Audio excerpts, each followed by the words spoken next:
कि हुसैन सागर में मूर्ति विसर्जन करने की इजाजत दे दी है।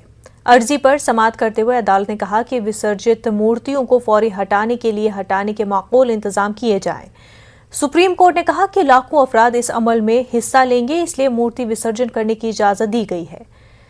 सुप्रीम कोर्ट ने हाई कोर्ट की रहनुमा खतूत को आइंदा साल से नाफिज करने को कहा है। दरअसल रियासती हुकूमत ने हाई कोर्ट के फैसले को सुप्रीम कोर्ट में चैलेंज किया था।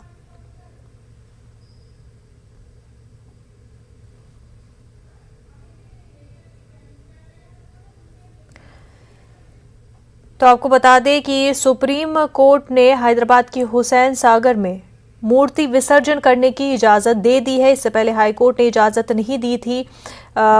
वाटर पोल्यूशन के हवाले से इसकी इजाज़त नहीं दी गई थी। प्लास्टर ऑफ पेरिस की बनी हुई मूर्तियों को हुसैन सागर में विसर्जन करने की हाई कोर्ट ने इजाज़त नहीं दी थी, लेकिन इस फैसले को चैलेंज करते हुए तेलंगाना सरकार सुप्रीम कोर्ट के दरवाजे खटखटाए और सुप्रीम कोर्ट ने हैदराबाद के हुसैन सागर में मूर्ति विसर्जन करने की इजाज़त दे दी है।